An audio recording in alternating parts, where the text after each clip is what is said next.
Let's talk about the waiver wire. Who has been added, who hasn't? Does it make sense? Does anything make sense these days? I don't know. Michael Bolton. Thanks, Josh. It's Michael Bolton here, and it's time for another episode of the Locked On Fantasy Basketball Podcast.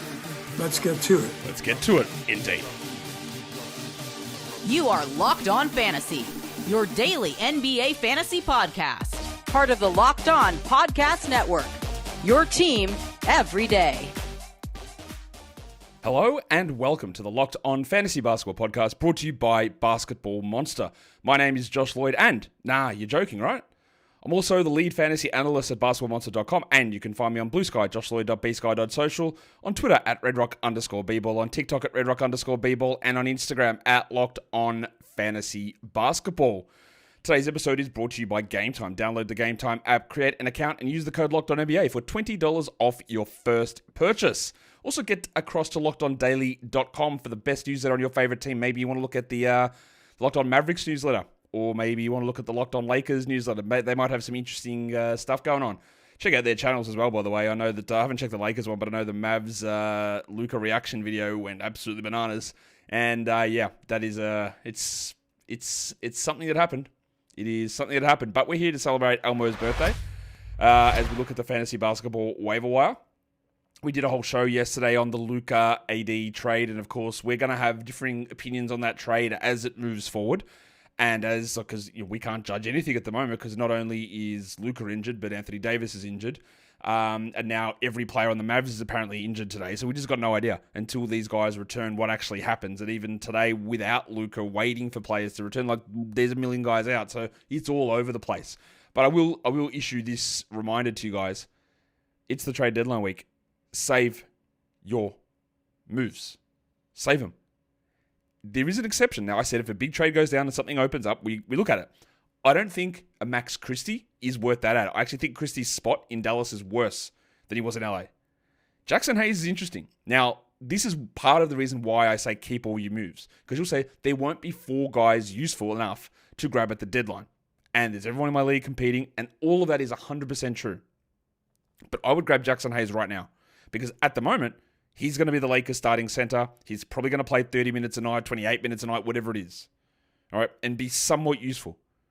But they could trade for somebody else and make him useless. So you've used an ad, you've grabbed Jaxson Hayes. It might work, it might not.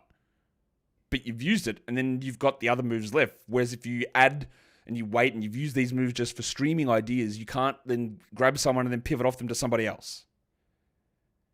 There is a 50% chance that grabbing Jaxson Hayes is a useless move. Because A, he's not good enough. B, say Christian Wood comes back out of nowhere.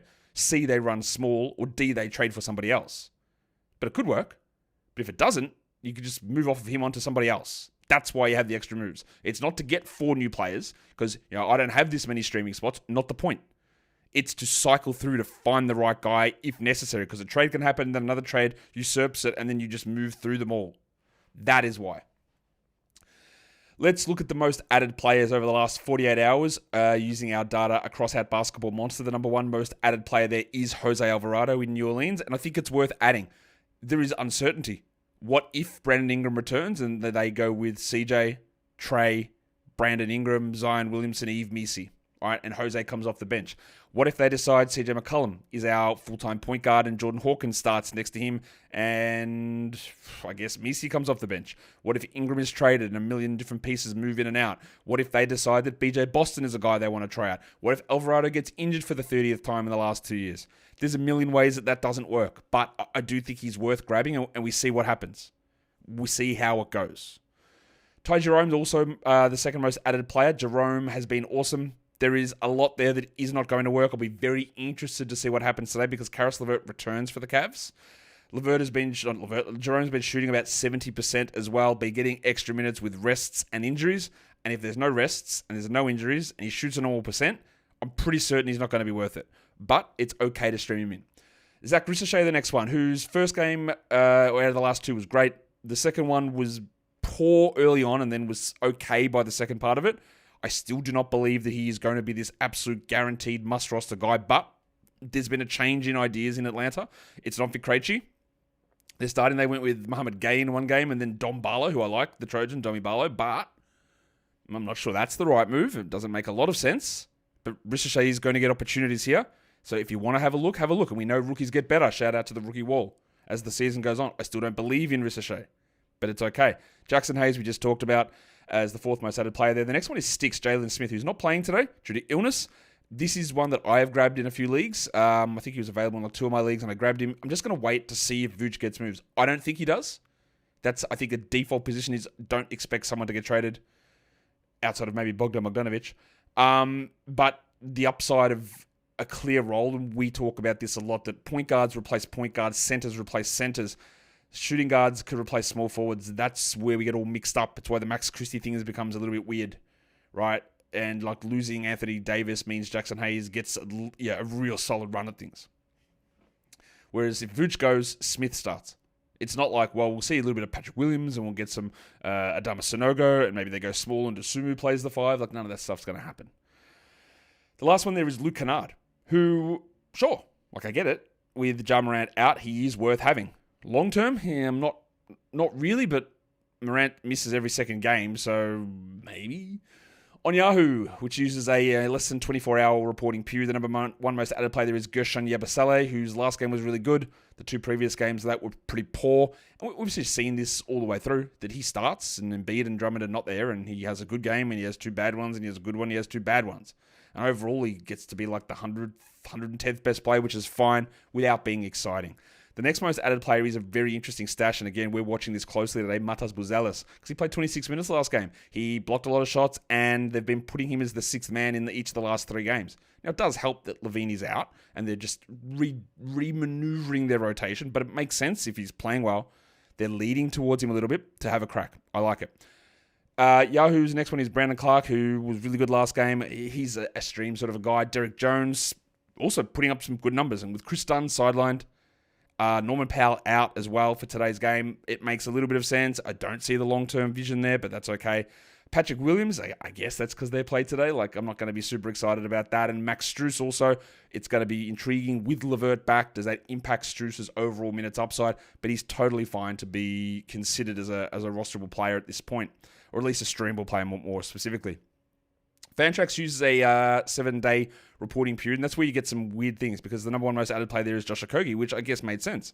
But now he's got a hamstring injury, he's out for 3 weeks, so this is partly just like, okay, we don't need to do that. And it also illustrates how quickly stuff can change. So when we talk about guys getting added and guys getting dropped and players being droppable, like, things can change at any point very quickly, and the guy that was droppable becomes not droppable. And you do not have unlimited bench spots. We could take this back to Daniel Gafford, who was playing 15 minutes a night. Right? And you can say, well, you could have held on to him. But like, you can't just hold on to a million 15-minute-a-night backups waiting for someone to get hurt. I was like, I don't think you should be rostering Christian Brown. He fell to like the 180th best player over a 5-week period.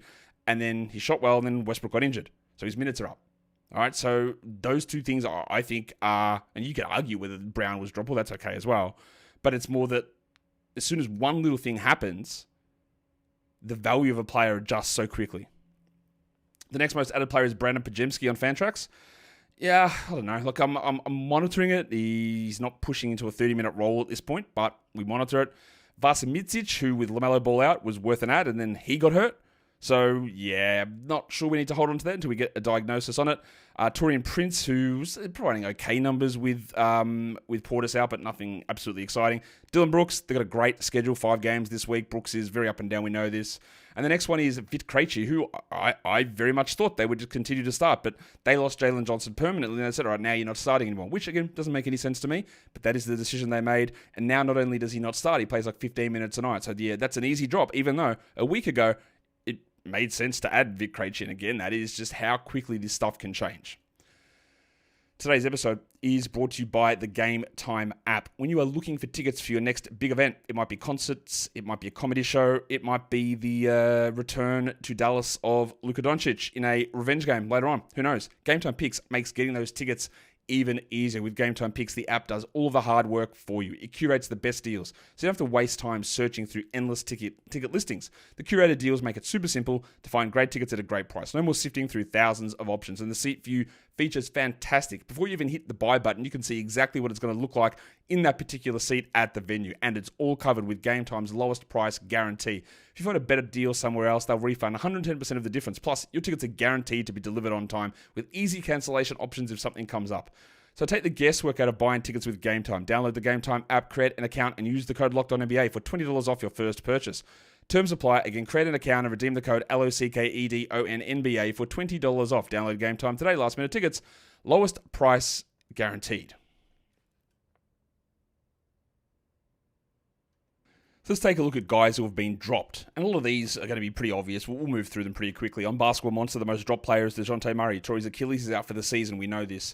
I just talked about Josh Okogie and Vic Krejci, who are two of the most added players on Fantrax. They're the most dropped players because they're injured in Okogie's case and Krejci's not playing enough. See you later. Jeremy Sohan's been dropped. I get it. I like what Sohan can do, but we're not talking about a top 60 player here. We're waiting for a ramp up. We're talking about a guy that maybe is a 95th best player. Maybe. I don't know why I was very specific on 95, but maybe that's him. I don't know. I'm not waiting for it. They said it will be your foreseeable future while he's playing off the bench. So move on. Easy. Don Klingon was dropped because the Blazers are killing teams. He's playing 10 minutes a night. I'm not convinced they're trading Ayton at all. Would they be able to? But are they just remember they did not shut DeAndre Ayton down last season. They're playing well. Are they actually pushing for stuff? Holding on to Klingon, who I believe firmly is not a very good real life NBA player at this point. So he's not going to force his way into minutes. It'll only be if they just sit everybody down, and they're not doing that at this stage. So yeah, I'm cool with that. And then Bruce Brown, who pushed up to like 28 minutes a night or 25 minutes a night or whatever, and then players returned from an injury like quickly, and the trade showcase amazingly disappeared, and he played 18 minutes. Cool. See you later, Brucey. I don't think we need to be holding on to him in any of those spots. On Yahoo, the most dropped player is Vasilije Micic because he got hurt yesterday. See you later. The next one is Harrison Barnes. In fact, it's not just Harrison Barnes. It's the pencil Harrison Barnes. Barnesy.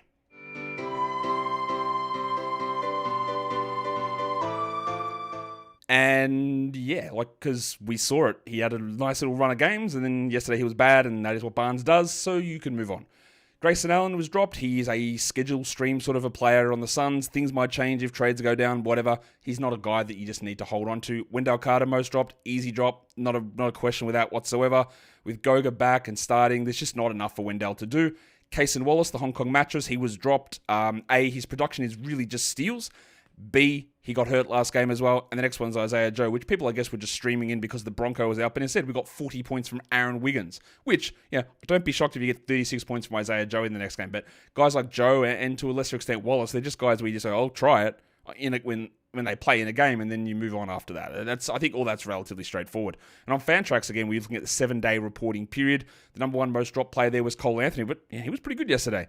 We still have no actual clarity on what's going on with Jalen Suggs. Some days it's going to be Bristol Black. Other days it's going to be Cole Anthony. Now, I firmly believe that Cole Anthony is a better player.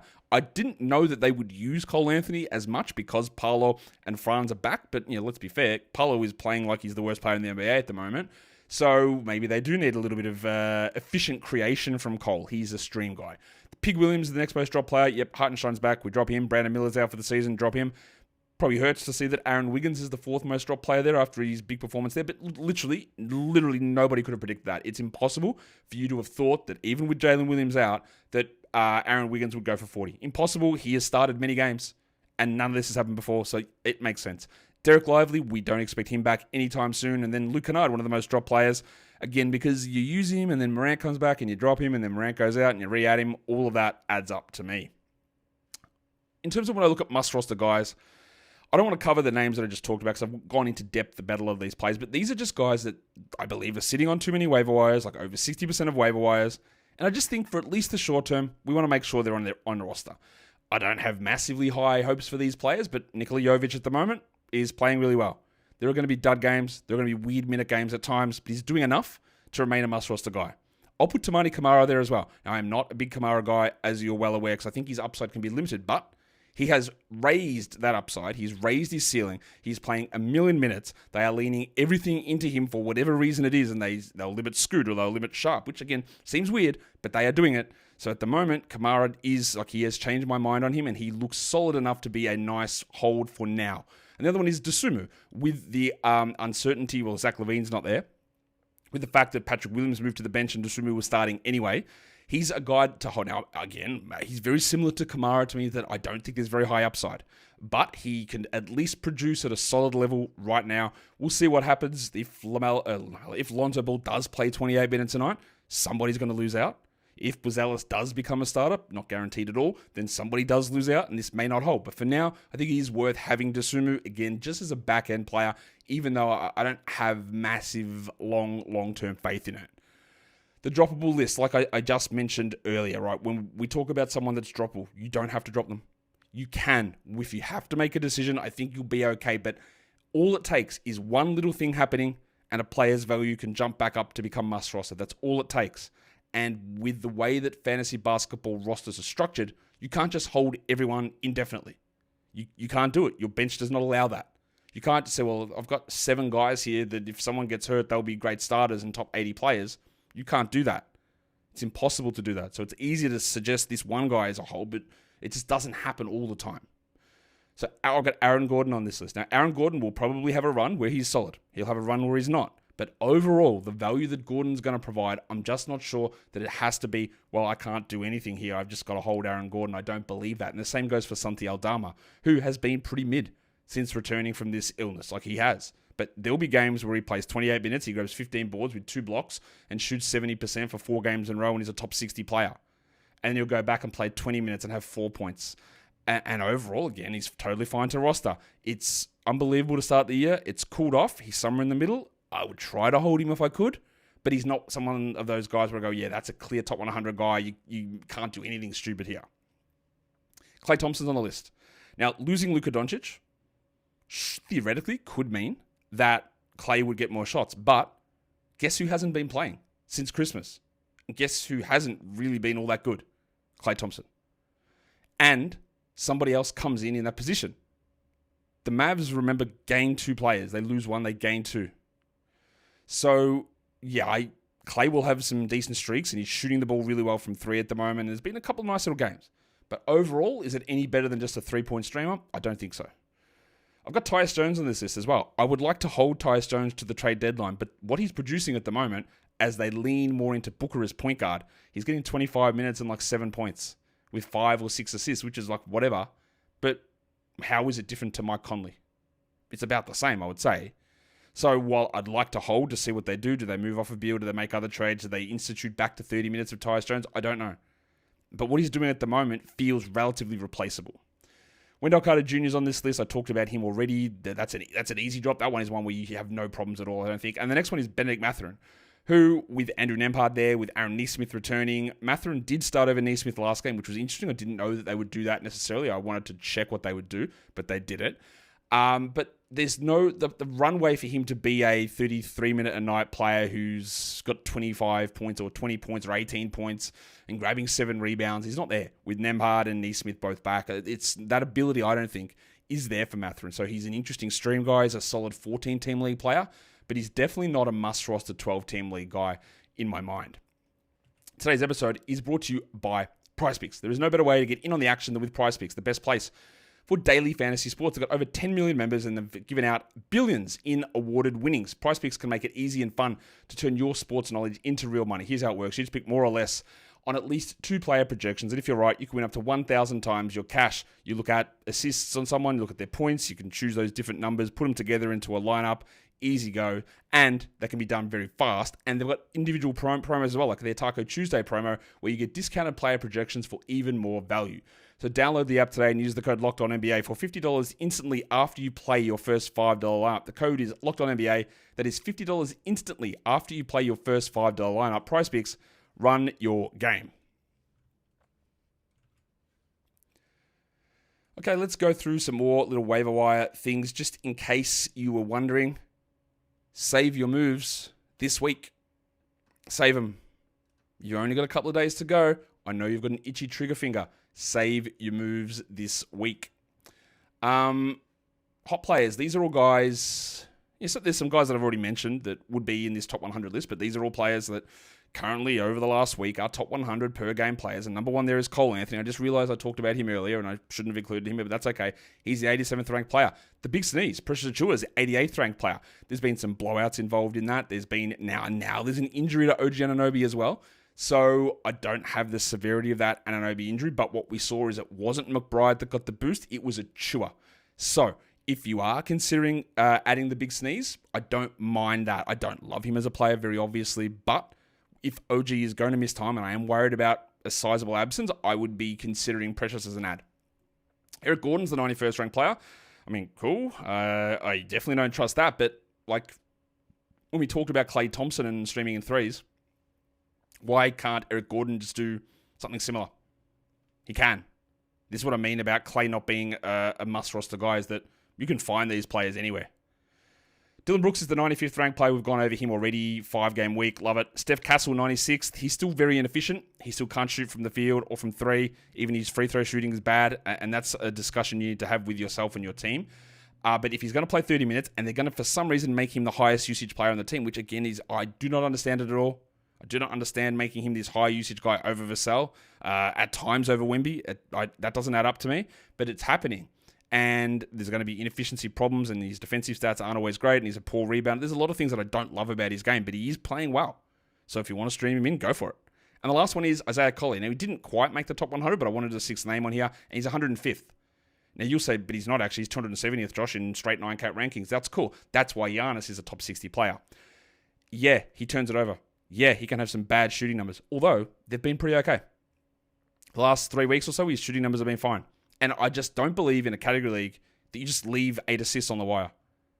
And the fact that he's now elevated into being a starter for whatever reason, I don't understand what they're doing, but he is. You don't leave a 30-minute a night, 8 assist upside player on the waiver wire. You don't do it. I don't care what a straight 9K ranking says, because again, it is completely misleading. You roster Isaiah Collier, to me, it is an obvious must-roster guy, and I work so long and so like hard, poor me, but like in trying to figure out ways to better present ranking numbers, and 105th over the last week, like I think that's pretty hard to argue with. I believe that marries up with the value of what he's providing.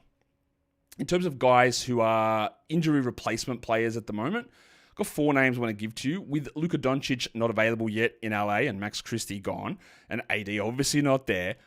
We've talked about Jaxson Hayes already, but like I'm not a big Rui Hachimura guy. I'm not sure if you've ever heard me say anything about that, but I think that they're going to just have to give Rui more shots. Now, Dorian Finney-Smith also steps up in this spot, and he'll play more. Jaxson Hayes will as well. But what are your other guard options? Gabe Vincent? Cam Reddish? They're just going to have to rely upon Rui to take more shots. He needs, and we've said this a lot of minutes and a lot of shots, and they need to go in at an above average level. I think the minutes are going to be elevated in the short term. I think the shots are going to be elevated in the short term. Whether they go in or not, I don't know. But write this one down. You will never really hear me suggest that Rui is a good ad. I think for this at least small window here until Luka returns or other trades get made, I think he loses out long term, because I think that they'll go a lot. They'll play some small ball stuff, and it'll be Finney-Smith that makes more sense versus Rui. We'll see what they do. But for now, it's okay. LaMelo Ball is out. Vasa Micic got hurt. Not sure if he's out. The guy that stepped up and played like 28 minutes was KJ Simpson. This is a deeper league one. In fact, some might say it's a double onyx, diamond, titanium, platinum legend league move. But he was a high steals player in college. He was a decent volume 3-point guy with solid 3-point percentage. He gets assists at a high level. And Okogie's out as well. And Nick Smith is Nick Smith. I was going to put Nick Smith there, and he had a pretty good game last time, but every other game was terrible.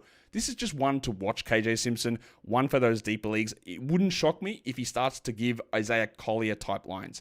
If these guys are out long term and he plays 30 minutes, just someone to watch. With Noah Clowney out, you've got Zaire Williams, who really stepped up last game. Now that Nets team, everything seems to change every game. It's either Keon or it's Zaire, or it's Ebouan, or one of those guys. There's someone random at all points. Zaire's got the defensive stat ability, the steals, maybe some blocks. He's going to be inefficient at times, but if they're going to play him 36 minutes, like I prefer him over Jalen Wilson, but he's at least one to watch. And the other one there is Mike Conley. With Dante DiVincenzo out, if Conley gets 30 minutes, he is a 12-team league option. He was pretty good last game. He can get you those 7 assists or so with one or two steals. His percentages have been horrific for periods of this season. I think that can improve, but while DiVincenzo's out, and if they play him 30 minutes, the problem is if the Wolves get down big or up big, he'll play 23. And that hurts the overall value. So you're just hoping for a string of really close games. Some other names here. I've got Jalen Smith on this list. We talked about him already. Jordan Hawkins could be another one in New Orleans to take a look at. If they decided it's not Jose that they go with, that it's Hawkins next to McCollum, that's possible. He is a little bit one-trick pony-ish, a bit of a points and threes guy who can be very inefficient at times. That's a risk. Good Dorian Finney-Smith, who I think could start to play 32, 33 minutes a night, especially while we wait to see if another trade goes down. It's probably more of a 14-team league guy, but it's there. He's also played very well with Luka in the past. Nickeil Alexander-Walker with Dante DiVincenzo out, Julius Randle out, and now maybe Naz Reid out. Not that they play the same position, but you just, at some point, you just say, I need good players. And that could, the easy replacement there could be Jaden McDaniels plays the 4. Alexander Walker can play the 3. He might just get 33 minutes a night if Reid and Randle are out long term. So it's one to watch. Moussa Diabate last game, even with Mark Williams back, he played 20 minutes or so and was good enough. He played behind Mark and next to Mark. And if Williams is going to have these random rest management days, Diabate is going to have value on those days. And if he can maintain 21 minutes a night, even on days that Mark plays, then I don't mind adding him in 12s. I'm on the fence with it. The last one is Rob Williams, because he's not playing in Portland. If you did decide to make a stash move and hope that he goes to LA and becomes their starting center, then yeah. But I don't really trust that Rob is going to play 25 minutes or play 50% of the games or even get traded. But it's a name to watch. It's a name that's available because he's been dropped everywhere. But there is very clearly an opening now in LA for a starting center. So keep your eye on Valanciunas. Keep your eye on Clint Capella. Keep your eye on Rob Williams. Keep your eye on anybody, because there is an opening there for some minutes, and maybe Rob is the guy that steps up. Happy birthday to Elmo. Happy birthday to you if it's your birthday as well. If you happen to share one with Elmo, congratulations for that.